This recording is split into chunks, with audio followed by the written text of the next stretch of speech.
K4 network में स्वागत है आपका। और आज का प्रोग्राम शुरू करते हैं। नमस्कार, K4 नेटवर्क में आपका है स्वागत। मैं डॉक्टर नरेंद्र ग्रोवर आपके साथ आज एक मुद्दा है जो बहुत गरमाया हुआ है।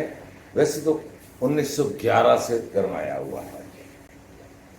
गांधी जी ने शुरुआत की। गांधी जी ने कहा कि मुसलमानों को, क्योंकि वो सबको भारतीय मानते थे शायद इसलिए, तो उन्होंने कहा कि इस आज़ादी की जो लड़ाई है इसमें सब इकट्ठे होकर लड़ते हैं। तो उन्होंने उनको खुश करने के लिए, जबकि खिलाफत आंदोलन जो कि था और पर्पस का, मुसलमानों के लिए वो दूसरा पर्पस था, लेकिन गांधी जी, चलिए इतिहास में सभी एडजस्टमेंट्स होती हैं, तो वहां से शुरू होती है मुसलमानों का आज़ादी की लड़ाई में अपने साथ लेने का एक प्रारूप शुरू हुआ। चलिए आज़ादी की लड़ाई चली। उसके बाद उन्होंने पाकिस्तान मांगा।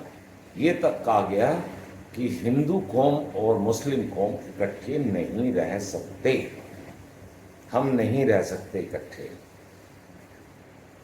चलिए, बाबा अम्बेडकर ने उस समय भी कहा कि जब दो देश धर्म के हिसाब से बन गए हैं तो सभी को उधर चले जाना चाहिए और उधर के हिंदू जो हैं उनको इधर आ जाना चाहिए।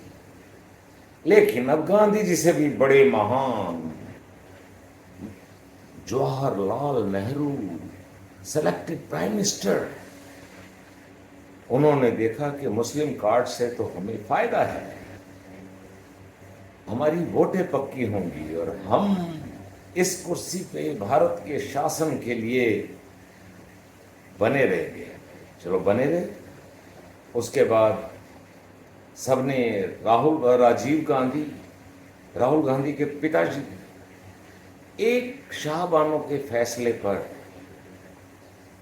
जिसमें शायद 40-50 रुपए महीने के भत्ता देना था उसके एक्स हस्बैंड द्वारा, पूरा संविधान बदल दिया। उससे पहले इंदिरा गांधी जी ने इमरजेंसी लगा के संविधान की ऐसी की तैसी, जिसको बोलते हैं महादी, जो भी कर दिया है। क्वेश्चन ये है कि इतनी अपीजमेंट के बाद भी, अच्छा उसको सबने चालू रखा बिल्कुल लगातार। मोदी जी भी पीछे नहीं हैं। सबका विश्वास, सबका साथ, जाने क्या क्या हुआ। क्या आपके सामने एक सोच के साथ ये डिसाइड हुआ कि उस कैंडिडेट को वोट दी जाएगी जो बीजेपी को हरा सके। चलिए हरा दिया, फिर भी सरकार बन गई। अब प्रश्न ये है कि मुसलमानों को इस सब कवायद से 1911 से लेकर आज तक क्या मिला। कुछ लोगों को पाकिस्तान मिला जो आज तड़प रहे हैं, 400 रुपए किलो टमाटर खा रहे हैं, आटा मिलता नहीं। दूसरी तरफ यहाँ के हैं। लेकिन मेरा क्वेश्चन आज ये है कि क्या मुसलमानों को मिला? एक सीट भी नहीं मिली। जो चुन के आए वो कुछ कर नहीं सकते क्योंकि वो सत्ता में नहीं है, और उस पर मिनिस्टर चाहिए। भाई कैसे मिलेगा मिनिस्टर? आपको सत्ता चाहिए या आपको, क्वेश्चन ये है, आपके कुछ नेताओं को चाहिए जो उनको मिलता रहा है कांग्रेस से लेकर, इवन मैं कहूँगा मोदी जी से सब कुछ मिला है। मुसलमानों के मुल्लाओं को, मौलानाओं को, मस्जिदों को हज के लिए और वोट डालने के लिए हजारों करोड़ों रुपए, चाहे वो पीएफआई हो, एसडीपीआई हो। पर मेरा प्रश्न है मुसलमान भाइयों से, तुम्हें क्या मिला? कब तक पंचर ही लगाते रहेंगे? कब तक छोटे मोटे काम करेंगे?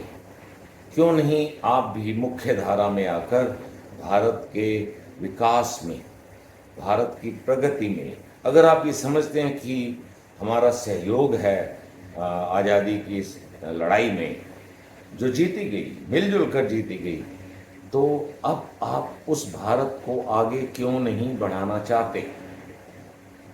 क्वेश्चन है। आपको क्या मिला? आपके नेताओं को नहीं। आपके नेता तो बड़ी बड़ी यूनिवर्सिटी बना के, जमीनें करके, और कोई अंसारी है, कोई जो भी है, मैं नाम नहीं लेना चाहता, उन सबको मिला सपा की सरकार में, बसपा की सरकार में। लेकिन एंड ऑफ द डे आपको क्या मिला? एक आम मुसलमान से मेरा क्वेश्चन है और ये क्वेश्चन रहेगा। तो दोस्तों, आपने सोचना है कि आपको अब तक क्या मिला, गांधी ने क्या दिया, मोदी ने क्या दिया, या आप अपनी तरक्की चाहते हैं, या जो कुछ लोग कि गजवाए हिंद बना देंगे। चलिए मान लिया गजवाए हिंद बन गया, मान लेते हैं आज ये प्रश्न कि हो गया, सारे मुसलमान हो गए इस धरती पर।